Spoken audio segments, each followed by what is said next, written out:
Now, if you're in the market for a new home on Perth's fringes, you've probably noticed the word community splashed all over developer brochures and websites. In an increasingly global world, it seems the simple idea of talking to your neighbours and walking to the shops is becoming a major draw card for prospective home buyers. But how do you manufacture a new community? Well, Claire Nichols went to find out. Close your eyes, have no fear. The mouse is gone, he's on the run, and your daddy's here. I think it's instinctively part of human beings that we yearn for a sense of community, and what our research shows is that even though we're a very interconnected global world now, that people still want to feel like they belong somewhere locally and that where they live matters. We lived in a property a little bit further out of town, and the Glades just offer so much for the community, and that's why I moved here. I've got 3 little kids, and that's what you've got to think about. Every day, every way is getting better and better. No better form of neighbourhood watch when you know who your neighbours are in the area and you meet them once a month as a community in an environment like this. It's fantastic.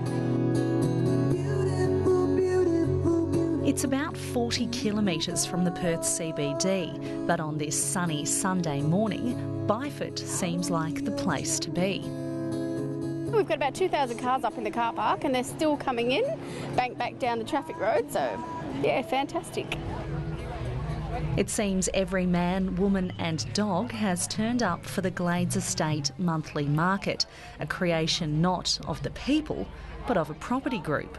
We've got the ability to create something from a blank canvas, and from that we can actually make sure we've got the right densities within the actual development, and in doing that we can roll out parks and on those sort of things that the community will actually benefit from. For property developers LWP, the need to build a community is just as pressing as the need to build homes. These days, community is a big commodity, as builders try to recreate what some say has become a relic of the past. People are often commuting long hours, they're working longer hours. Even the way we design our houses, we often have remote control garages, people drive into them, they don't see their neighbour as they go in, they don't have the same amount of front yard that they're watering, or they've got the retic.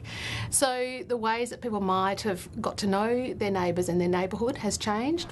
Researchers say community is key to people feeling safe and happy in their homes. In a brand new suburb like the Glades, that community needs to be built. Here, they've started with a market. It only costs you $3 a roll, or $5 a burger.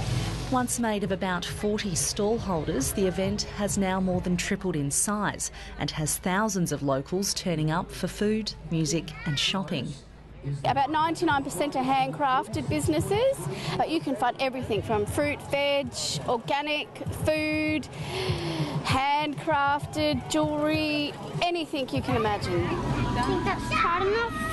The markets also include free art events for children. Today, they're building sculptures out of old bike parts. It's encouraging the kids to kind of think outside of the square and build sculptures instead of bikes from all these recycled materials. And then we've got another workshop doing screen printing. So it's the kind of arts activities that kids won't do at school, or your normal everyday arts activities. It's just getting them to think a bit, think more outside of the box and just be a little bit more imaginative in what they can do. Awesome Arts is employed by LWP to run the monthly workshops, with research showing connections between children are often the best way to bring people together. Now what do we do with this? It's definitely connecting people that wouldn't normally form relationships with each other or wouldn't normally have met each other before, just, kind of walking down the street. But while community is the new buzzword for developers, researchers say there's often a gap between what's promised and what's delivered. As more estates pop up on Perth's fringes, developers will trumpet their close access to schools, shops and playgrounds. But Associate Professor Lisa Wood says that infrastructure can take years to appear, and some estates become mere transit points for disconnected residents. If there's nowhere for their kids to play sport, there's no local shop yet, the local school isn't finished being built, There isn't a community centre. You have to drive a couple of suburbs to do most things, and people just get into that pattern of driving. At UWA, researchers are conducting a study into these new developments and if manufactured communities can work in real life. The most pressing question is what will happen when the developers move out and take their funded events with them.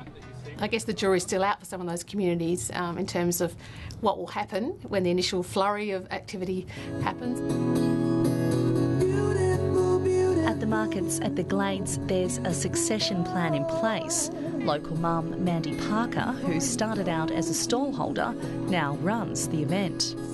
Through the markets and through all our events, we all know each other, so we've built up quite a good parent group, so it allows us all to communicate with each other. And I can tell you today, my staff alone, they're residents.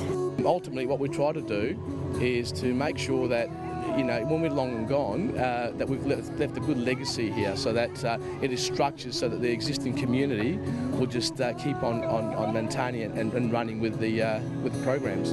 Darling, darling, darling, darling boy. Claire Nichols there.